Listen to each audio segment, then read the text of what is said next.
But you know what's an even more interesting question? What's the psychopath got in the bag, Jason?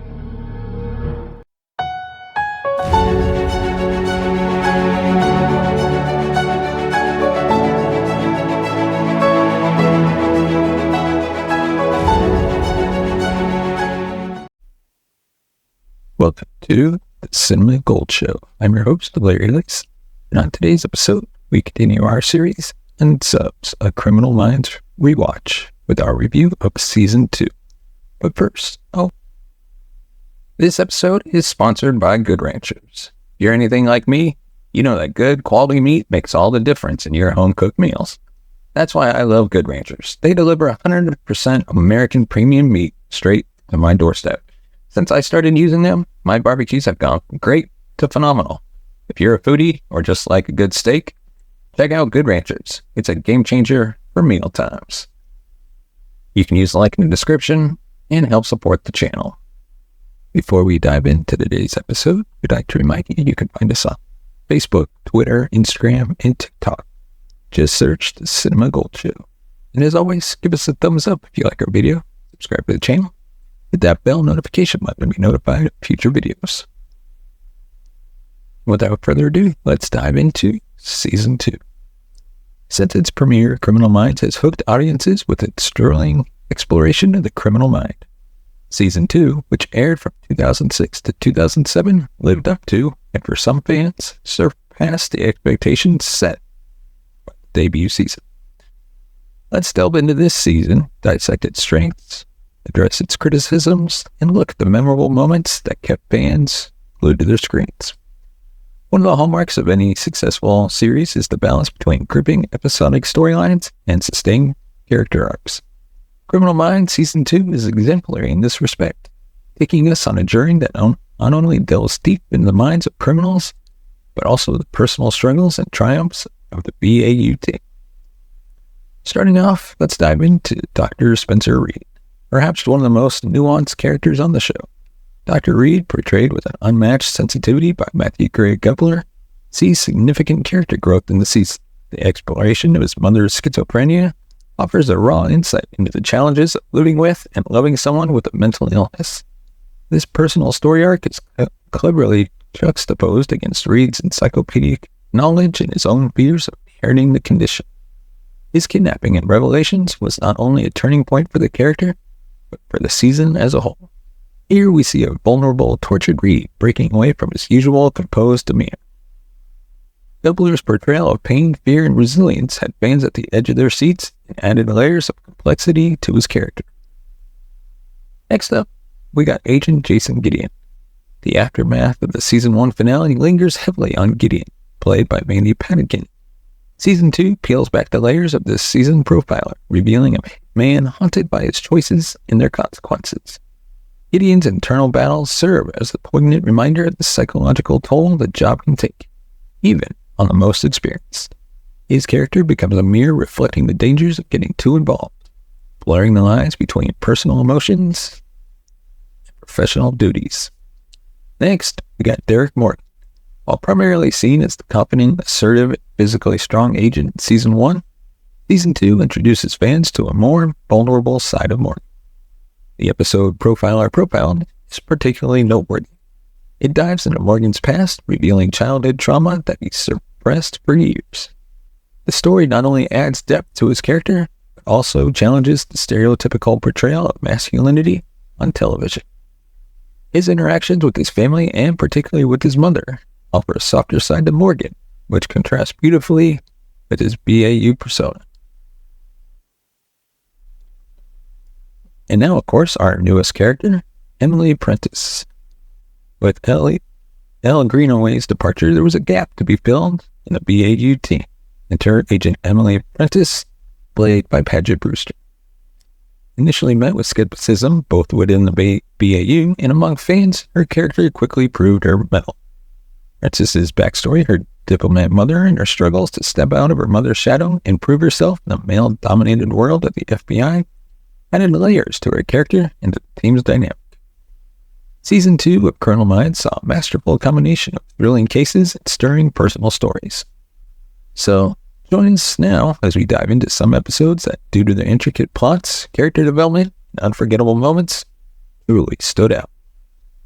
Starting off with The Fisher King Part 2.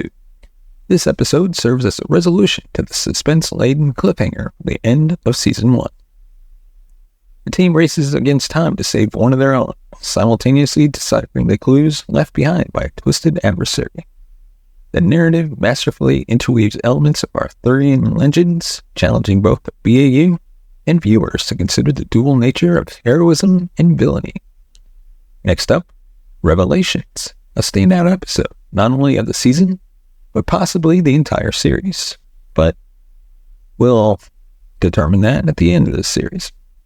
Dr. Spencer Reed finds himself at the mercy of a deeply disturbed Unsub, and the episode follows its capture, torture, and a team's desperate bid to save him.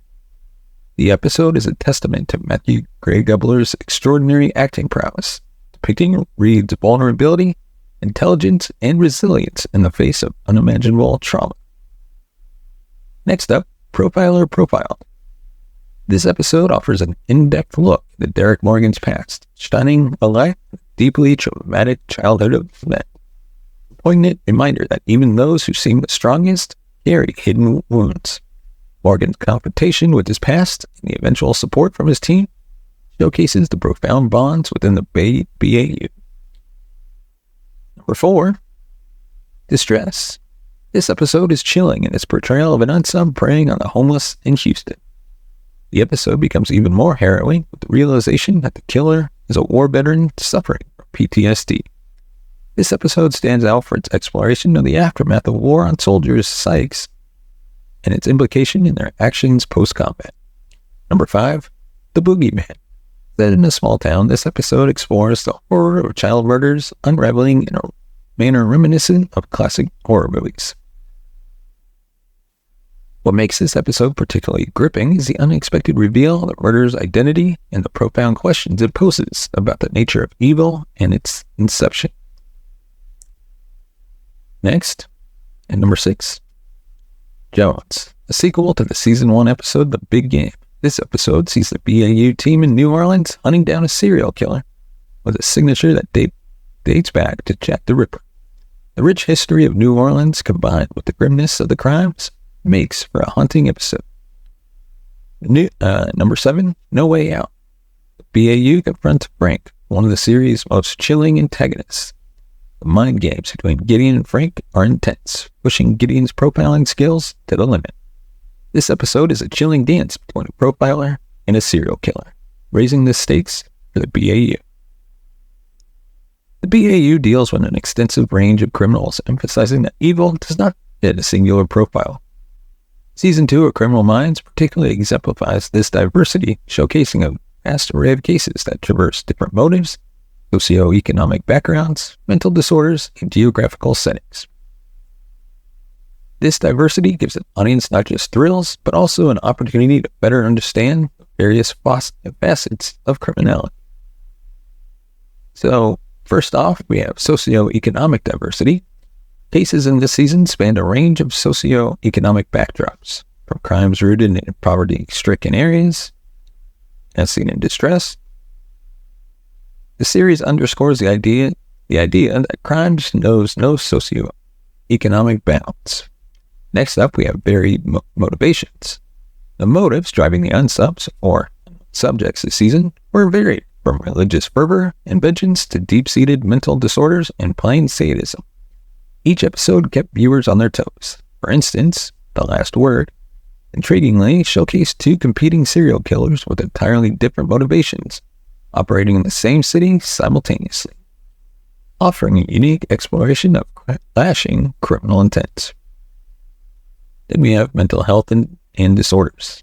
This season doesn't just profile the crimes, but it delves deeply into mental conditions that might be driving these heinous acts.